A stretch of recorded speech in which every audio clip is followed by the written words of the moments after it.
Bags.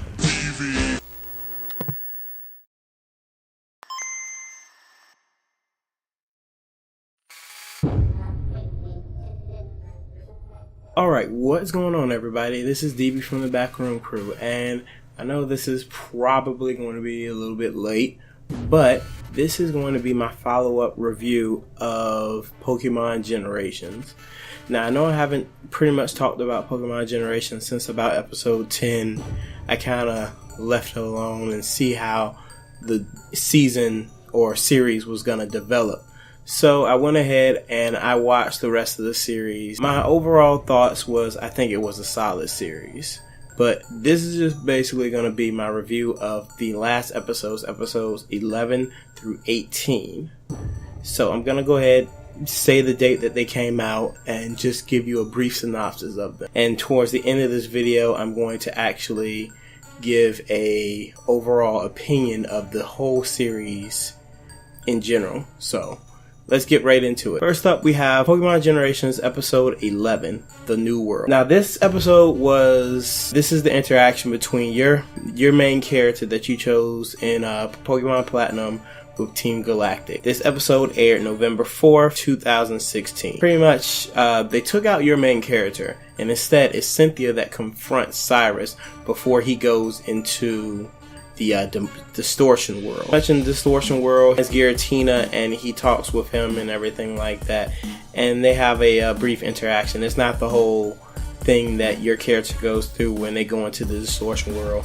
The world doesn't even open up, as they said. One of the main things that was about this episode, it doesn't leave a portal behind for anyone to follow through. So Cyrus in Generations disappeared. No one knows where he is. Next up, we have episode 12, The Magma Stone, and it aired November 11th, 2016. This episode was a little bit different because it's supposed to be when you're in Pokemon Platinum, I believe, and you're trying to catch Heatran. And you have Buck that is there with you, and he's basically going through the tunnel with you before you get to Heatran. In this episode, it's pretty much him himself fighting against Heatran with his clay doll, and then Looker shows up to stop Team Magma from trying to capture Heatran. He defeated Heatran, and he was able to seal Heatran back up in the tomb or whatever Heatran came out of. That episode, it was probably one of the more different ones from the original storylines of the games, because you don't see your character at all, and it's more of a side event. It's not a main storyline within the game, so we had that one. The next episode that we have is Pokemon Generations episode 13, The Uprising. This aired November 18th, 2016. And this was recounting the raid on Team Plasma's castle. In the original story, In was supposed to rise up, make the castle rise up, and then your player character would go through the castle and then be greeted by the 7 sages. So in this, it was supposed to be your player character going in the castle, and then about to fight the 7 sages, but then the gym leaders come and they challenge the 7 sages while you go ahead and challenge In. In this, however, it's actually Iris that comes up to the castle with her Drugagon, and she challenges the 7 sages. Now, the 7 sages, they're pretty much fighting on the outside of the castle, and then all of the gym leaders, the rest of the Unova gym leaders, come up and they challenge the 7 sages as well. So this episode, it wasn't too much different other than the fact that it didn't involve your player character or the main character of the Black and White series. It made it like the gym leaders actually going out and stopping this, which they did in Black and White. They're going out and they're stopping this occurrence of this evil team. And they actually did that in Black and White. It was just a tad bit different. So it's not that much different from the original story, but it works either way.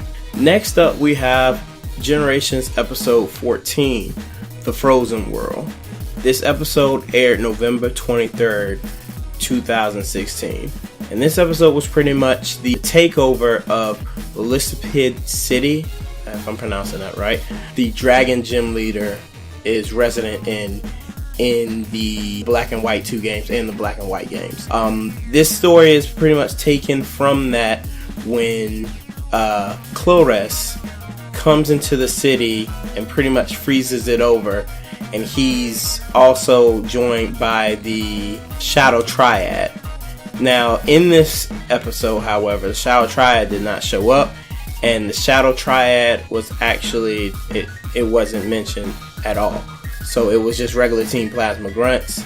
It's not even really Clores that's doing the main attacking. He's in the machine, the blimp above, while Zenzolin is the one that's actually coming down and battling against the gym leader and taking the DNA splicers. So this episode wasn't too different, other than yet again it didn't involve the player character. It just had the gym leader of Uprising City, and it had the members. It didn't have the Shadow Triad members.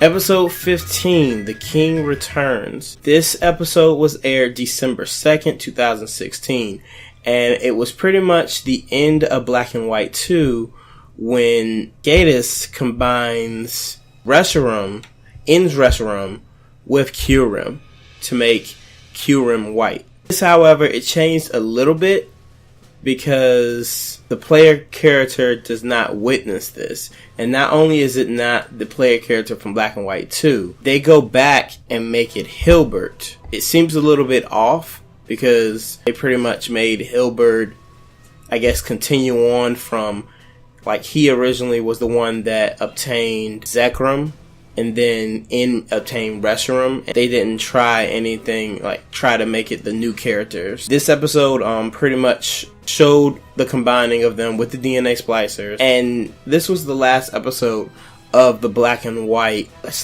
Black and White 2 series as a whole for these episodes. Episode 16 was titled The Beauty Eternal, and this episode aired December 9th, 2016. This episode was pretty much the conversation.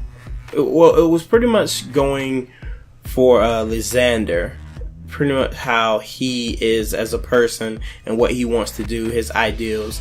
And it also showed the scene when Lysander and Diantha were talking in the cafe. However, player character, yet again, is not there. There's no mention of the player character at all.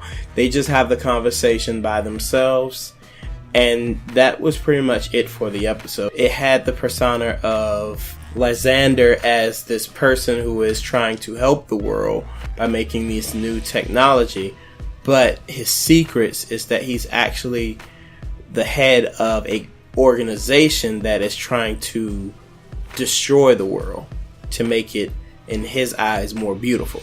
Episode 17, The Investigation. This episode aired December 16th, 2016, and it was pretty much the last quest / after game segment of Pokemon X and Y, where you pretty much had to figure out why there was a mysterious person running around the Lumino City. And this person, it turned out to be Estencia, but that was only the code name for them, because this person was pretty much almost like I guess you could say a robot reprogrammed, but it was reprogrammed by Xerosic. But in this episode, you have Looker, not the player character, running around with Emma's pet Pokemon, Mimi. They actually find Essentia and they corner her in the coffee shop, in the cafe, before I'm guessing before she's about to go and meet Xerosic. And they break her mask and they're able to pretty much help her, I guess, remember that she is Emma and not this reprogrammed tool of Team Flare. The last episode of Pokemon Generations is episode 18, The Redemption. This episode was pretty much the end credit scene of Pokemon X and Y, and this was the last episode within the X and Y series for Generations. as well as the last episode. This episode was about AZ pretty much coming up and challenging the champion, your character, but it's not the female character, it's the male character, Caleb. However, in this episode, Shauna, Tierno, Trevor, Cena, Dexio, and Serena, they aren't at the final parade. Instead, it's just Diantha to celebrate with the professor, Sycamore. And they pretty much recount the Pokemon leaving, the great weapon being built, and the Floette eventually returning to AZ. So now I'm going to get into my final thoughts about the series as a whole. Overall, I have to say that I enjoyed the series. I enjoyed Pokemon Generations a lot. I have to say that the animation was awesome. At times it seemed a little bit off, but that was only in the early parts of the episodes. But towards the end, they really made the animation something special. I have to say, towards those last few episodes that I saw, the animation was on. The voice acting was also very good. I can't say there's anyone that I particularly wasn't too fond of with the voice acting. The voice acting, they really did a good job for it. One of my only issues with this series is I wish that it was longer. I wish that they would have actually, instead of making it a blurb of the Pokemon series games as a whole, I wish they would have actually elaborated on it and made it a bit longer. Pretty much like Pokemon Origins, all they did was just go through the bare bones. They didn't go into the nitty-gritty of everything that you have to do. Some of the major points of the series where there were actually story involved, they went through these points. They didn't go through any of the side quests. Well, they didn't go through a lot of the major side quests. As far as breaking down each generation, I have to say that the generations for Unova, without being too biased, were actually some of my favorite. I feel that starting with the Uprising onto the King Returns, it seems like it almost tells a complete story, or at least not close to it. The episodes that they had for the Pokemon 4th generation for the Sinnoh region, I do like that they actually did the side missions and pretty much changed it around. One of my favorite episodes was the Old Chateau. Me being a Pokemon lover of Ghost type, that episode really just showed you how scary Ghost Pokemon can be. As far as the visuals with some of the episodes, the visuals that they had for the Vision and the Cavern were astonishing. I don't think I've seen Pokemon do animation like this before. If they have in the movies, then I haven't really seen that much of it. But it was really, really well detailed and very well done. Overall, I feel that Kanto kind of got the short end of the stick. Although we do celebrate Kanto over and over several times. Most of the episodes have at least three. Most of the generations have at least 3 episodes to their name.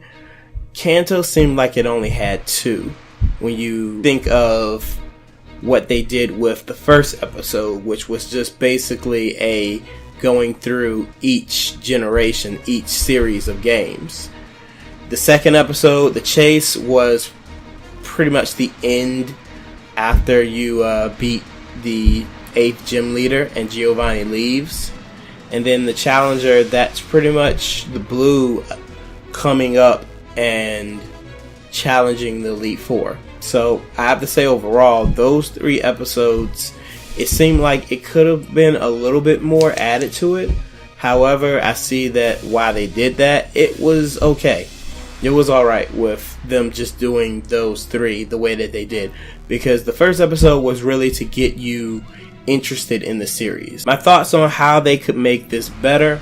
I feel that they could make this a little bit better if they expanded on it. If they were to make this a full Pokemon series, expand on it within even establishing it on YouTube, that's probably the best format that they could do for it, because doing a series on Pokemon for TV, they have that already. They have the main Pokemon series. But doing a follow-up series for Pokemon Generations, to where you see the side characters, the characters within the games and whatnot, that would be really good.